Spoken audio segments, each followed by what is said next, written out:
कहानी है दिल्ली के रणबीर की। रणबीर एक ईमानदार और नेक दिल पुलिस वाला था। रणबीर हमेशा अपना काम ईमानदारी और लगन के साथ किया करता था। इंस्पेक्टर रणबीर, दिल्ली में अब आपको पूरे 6 साल हो गए हैं और पूरा दिल्ली शहर तुम पर नाज करता है। इसलिए हमने फैसला किया है कि अब तुम्हें दरियागंज जाना है और वहाँ भी ऐसे ही हिम्मत और बहादुरी से काम करना है। यस सर, ये मेरे लिए बड़ी खुशकिस्मती की बात होगी अगर आप सब मुझे ऐसा मौका देंगे। वैसे भी मेरे पास कोई नहीं है जो मेरी फिक्र करे। हम है ना तुम्हारे साथ, तुम उसकी चिंता मत करो। रणबीर अपने बड़े अधिकारी की बात सुनकर दरियागंज जाने की तैयारी करता है और अपनी माँ प्रभा देवी से बातें करने लगता है। माँ, आज तुम मुझसे बात नहीं कर रही, क्यों? गुस्सा हो क्या?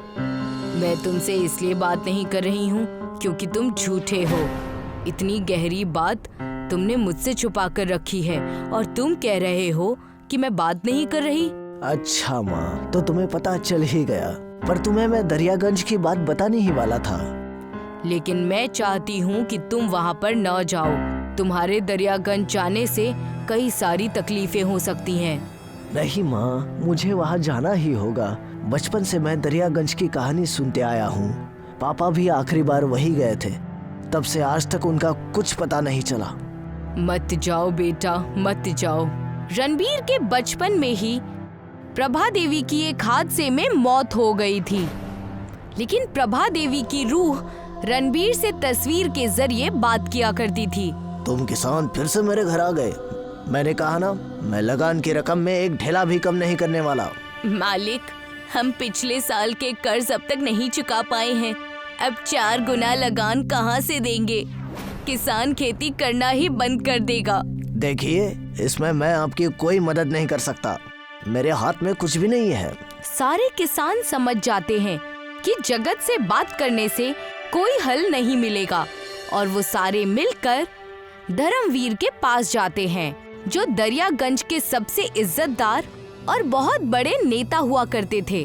अगर तुम्हें किसानी करनी है तो तुम्हें नियमों का पालन करना ही होगा। दरियागंज का एक ही उसूल, जो मैंने कह दिया वो करना ही होगा।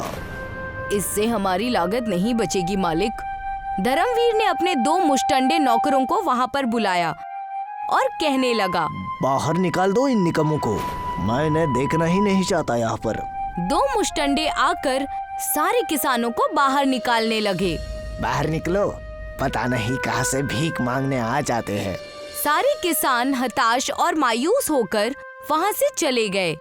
उसी दिन रणबीर की दरियागंज में पोस्टिंग हुई थी। भैया, दरियागंज चलोगे? जी जरूर चलेंगे भैया, 30 रुपए देने होंगे। उतने में ही वहाँ पर कुछ गुंडे आ गए और रणबीर को भोला भाला समझकर पैसे लूटने की कोशिश करने लगे। 30 रुपए नहीं, पूरे 300। पर ये भाई साहब तो सिर्फ 30 कह रहे हैं। अब तो बेटा पूरे 500 रुपए लगेंगे, और चाहे तुम जाओ या ना जाओ, आप एक आम इंसान से उसके पैसे नहीं छीन सकते। सारे गुंडे रणबीर के साथ जोर जबरदस्ती करने लगे। कैसे नहीं देगा पैसे? मैं भी देखता हूँ। ये आप सब गलत कर रहे हैं, ये सरासर जुल्म है। कोई मेरी मदद करो, कोई मेरी मदद करो। रणबीर सबसे मदद मांगता है, लेकिन कोई भी आगे आकर मदद नहीं करता। तब जाकर रणबीर एक गन्ने की दुकान से कुछ गन्ने ले लेता है और उन गुंडों की उससे खूब धुलाई करता है। अरे, तुम इतनी सी बात के लिए मार क्यों रहे हो? अब से तुम कभी किसी के भी पैसे नहीं छीनोगे, समझ गए? लेकिन तुम हो कौन? इस शहर का नया इंस्पेक्टर रणबीर। रणबीर के मुंह से ये सुनकर सारे गुंडे दुम दबाकर भाग जाते हैं। एक तरफ रणबीर को दरियागंज के रिश्वतखोरी की खबर हो जाती है, दूसरी तरफ धर्मवीर नई चाल चल रहा था। इस जंगल में सारे लाल चंदन के घर है, इसे हमें संभाल कर ही रखना है। जी मालिक, मैं क्या सेवा कर सकता हूँ आपकी? मैंने सुना है कि थाने में नया दरोगा आया है। हमें इस लाल चंदन के गांव को गुप्त रखना पड़ेगा, वरना हमें दिक्कत हो जाएगी। रणबीर को दरियागंज में आकर पूरे 10 दिन बीत चुके थे। रणबीर अब धर्मवीर के बारे में सब कुछ जान चुका था। हमें अगर दरियागंज को करप्शन से बचाना है तो हमें कैसे भी इस धर्मवीर को पकड़ना होगा। यस सर, लेकिन आज तक ऐसी हिम्मत किसी ने नहीं की सर। रात के 2 बज रहे हैं, धर्मवीर को पकड़ने का इससे अच्छा मौका नहीं मिलेगा। रणबीर और उसके साथी हवलदार रात 2 बजे ही धर्मवीर के घर चुपके से चले जाते हैं। वो धर्मवीर एक तस्वीर के पास बातें कर रहा होता है। प्रभा दीदी, मैंने आज भी कोई बुरी चीज नहीं की। मैं कुछ लोगों का भला करना चाहता हूँ, इससे ज्यादा कुछ नहीं। तुम बहुत बुरा फंसने वाले हो धर्म।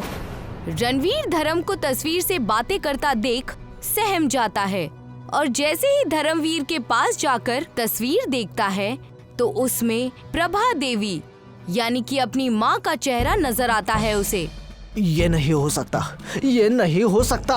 आखिर ये कैसे मुमकिन है? कौन हो तुम और इतनी रात को मेरे मकान में क्या कर रहे हो? ये मेरे माँ की तस्वीर है जिनका नाम प्रभा देवी था, लेकिन तुम कौन हो और ये तस्वीर तुम्हारे घर में क्या कर रही है? तब जाकर धर्मवीर ने सारी सच्चाई बताई। मैं तुम्हारा मामा हूँ बेटा, और ये मेरी बड़ी बहन थी। कई साल पहले दरियागंज में तुम्हारे पापा और तुम्हारी माँ दोनों लापता हो गए थे। तुम्हारे पिता तो आज तक नहीं मिले और मेरी बहन गुजर गई। धर्मवीर और रणबीर बात कर ही रहे थे कि चारों ओर हवाएं चलने लगी। जंगल में बहुत तेज रोशनी हुई जो कि पूरी अंधेरी रात में सूरज के समान थी। गांव के सभी लोग उस रोशनी को देखने के लिए जंगल की ओर जाने लगे।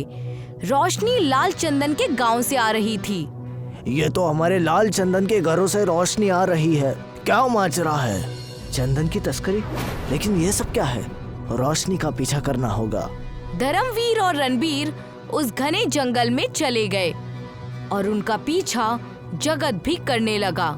वहाँ उन्होंने देखा कि पूरा लाल चंदन का गांव हवा में उड़ रहा है। रणबीर और धर्मवीर की आंखें फटी की फटी रह गई थी। पूरा लाल चंदन का गांव उन्हें हवा में नजर आ रहा था। ये लाल चंदन का गांव हमारे ऊपर कैसे है? ये तो अनहोनी के निशान है। उतने में ही वहाँ से श्यामू प्रभा देवी की तस्वीर लेकर आया जो कि चमक रही थी।